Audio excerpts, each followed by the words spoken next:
What's up everyone, welcome back again to my YouTube channel. My name is Kevin Saili. Pada YouTube channel ini teman-teman akan menemukan informasi menarik seputaran technical analysis untuk cryptocurrency. So if you guys like crypto, make sure to hit the subscribe button and don't forget to leave your thumbs up kalau kalian suka dengan konten yang saya bahas pada video ini.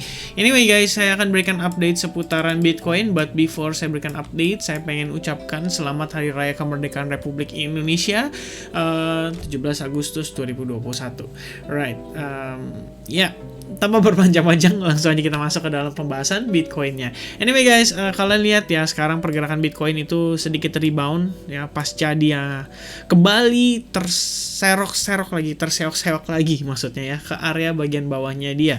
Dan kebetulan hari ini kita udah sempat discuss ya, mostly-nya di YouTube, mostly-nya di grup kita udah discuss bahwa ada satu area. Jadi sebenarnya gini guys, saya tadi pagi udah sempat mention ya, atau siang tepatnya udah sempat mention overall market tampaknya lagi cooling down dan bla bla bla bla bla bla bla. Dan intinya sih saya cukup confident bahwa kita itu sebenarnya bisa dibilang ya kita lagi masuk ke rising wedge pattern, tapi sebenarnya di sisi lain juga saya ngelihat pribadi rising wedge pattern itu yang mostly-nya dibicarakan sama banyak orang, menurut saya itu ya saya nggak bilang nggak benar gitu ya, balik lagi kan perspektif masing-masing, tapi menurut pendapat saya ini adalah area rising wedge pattern yang seharusnya kita perhitungkan ya di kisaran area ini. Saya tarik dari dot terendahnya, kemudian titik keduanya, dan terakhir di sini gitu guys ya, karena mostly-nya orang-orang setahu saya itu discuss udah mulai ke break gitu, dalam arti gini.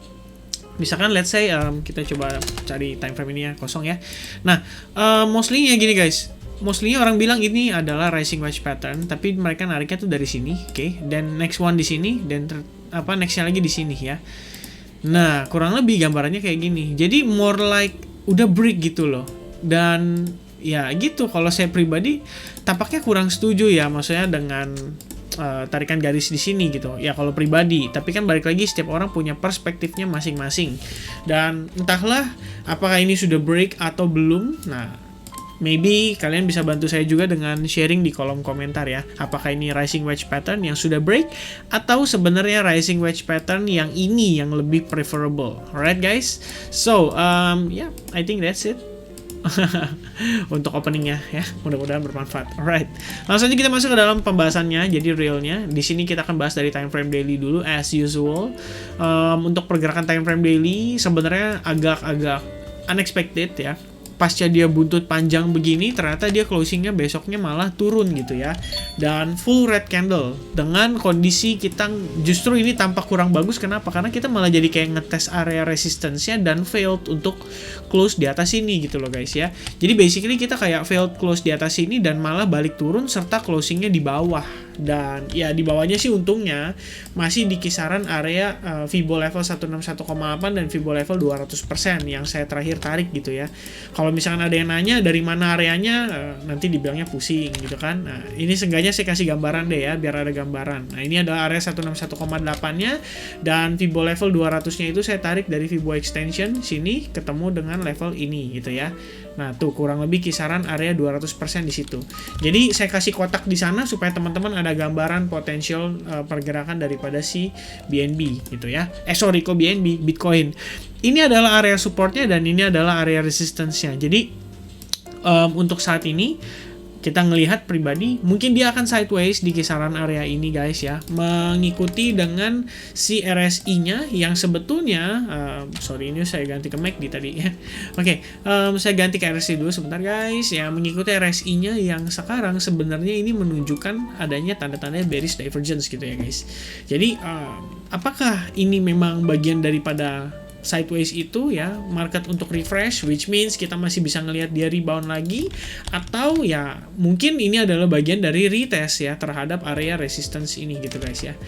Nah, itu yang saya hopefully kita justru lebih berharap tentunya dia break ke atas lagi gitu guys. Tapi kalau misalkan memang resistance ini tidak mampu ditembus dan memang kita harus ngelihat dia terjadi koreksi, ya why not gitu. Karena in the end market structure-nya juga masih bagus. Kalaupun kita terjadi koreksi ya sampai ke kisaran EMA 21 aja, itu menurut saya juga udah bagus gitu. Dan sebenarnya sih kalau ngelihat dari situasi seperti sekarang, saya pikir ini bisa sideways justru guys ya. Sideways-nya itu cenderung menunggu sampai exponential moving moving average 21-nya nyamperin, bersentuhan, barulah kemudian dia rebound lagi. Ada potensi itu bisa terjadi. Jadi ya saat ini kita masih banyak berspekulasi ya. Saya rasa chart belum terlalu banyak menunjukkan ke kita, terutama untuk time frame daily ya. Karena kalau misalkan memang dia ingin menunjukkan ke kita bahwa koreksi ini akan segera terjadi, seperti yang saya sudah bilang sebelumnya di time frame 4 jam ya. Syaratnya adalah dia harus melewati area big fun zone yang saya kasih tanda ini, atau BF zone yang saya kasih tanda ya. Kalau misalkan dia sudah berhasil successfully break area ini, barulah saya rasa fase korektif kita di time frame untuk daily itu baru akan mulai berjalan gitu. Tapi kalau misalkan belum, ya udah, paling enggak kita hanya akan sideways, either itu sideways atau cenderung break lagi ke arah atas gitu ya. Nah sekarang untuk pergerakan saat ini kita lihat secara sekilas, kalian bisa lihat bahwa market ini dia bermain di dalam rising wedge ya. Rising wedge yang saya gambarkan ini kurang lebih seperti ini, dan seperti yang kita lihat juga sekali lagi guys, di kisaran exponential moving average 55 itu menjadi tahanan bagian bawahnya dia, dan segera terrebound pasca dia bersentuhan dengan area tersebut. Jadi itu bisa diperhitungkan sebagai salah satu area support kita yang cukup penting. Nah setelah itu akan saya hilangkan supaya teman-teman dapat gambaran lagi ya, lebih detail. Nah untuk saat ini saya lihat market itu tampak sedang membuat seperti semacam triangle pattern ya. So far beberapa area sudah terpenuhi. Jadi seperti contohnya misalkan ini adalah area satunya dia ya, first touch-nya dia. Ini adalah area pertama kita membentuk resistance justru. Nah ini kemudian jadi first touch-nya kita, ini jadi second touch-nya kita, dan ini menjadi touch ketiga kita. Jadi saya pikir market mungkin akan konsolidasi cenderung di dalam area ini gitu ya. Nah ya kurang lebih gambarnya seperti itu. Jadi kalau misalkan bisa kita gambarkan untuk triangle sendiri, ini adalah AB, kemudian di sini adalah C ya. Mostly-nya dia akan membentuk D di kisaran area ini. Oke. Dan mungkin dia akan terkoreksi sekali lagi sampai di kisaran area ini, lalu membentuk yang namanya I sebelum dia terjadi breakout ya. Nah struktur ini itu cukup sering biasanya keluar di symmetrical triangle pattern ya. Kalian bisa cek dengan symmetrical triangle ABCDE, kurang lebih gambarannya seperti ini guys ya.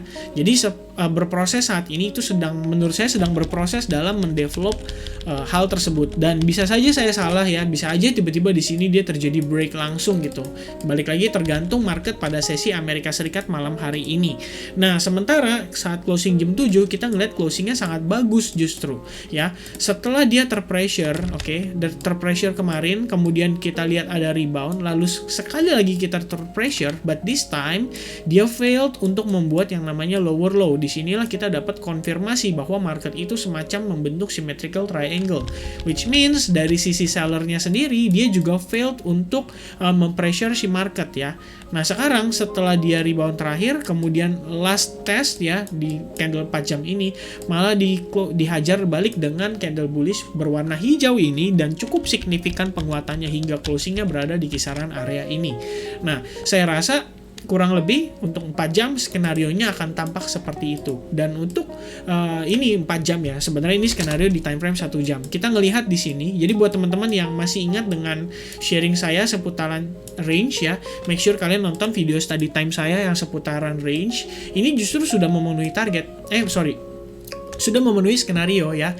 Ini adalah first hitnya dia, and then ini adalah second hitnya dia. Lalu kita ngelihat ada yang namanya incident alias false break pada kisaran area resistance ini.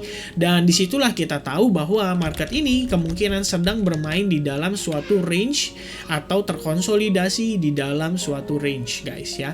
Jadi mungkin yang terjadi bisa seperti ini, dan nanti saat touch di bagian bawah mungkin kita bisa terrebound ya.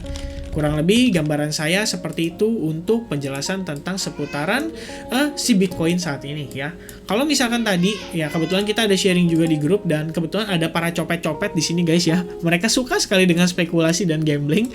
Jadi kalau misalkan demikian pun, saya tadi kasih suggest at least kalian bisa taking profit di kisaran area 47.200 ya. Karena pertama itu dekat dengan bagian atas daripada symmetrical triangle-nya, dan kedua itu merupakan area Fibo 161,8 dari swing yang terakhir di sini. Jadi ya ini mungkin skenario-nya untuk scalper aja. Alright, so itu aja paling informasi yang bisa saya sampaikan seputaran Bitcoin saat ini. Next kita akan ada update yaitu Coin Sandbox. Sen ya kayaknya kalau nggak salah, Sandbox ya. Nah itu adalah permintaan dari teman-teman juga, jadi nanti akan saya penjelas di dalam video berikutnya. So I'll see you guys again in the next update. Cheers.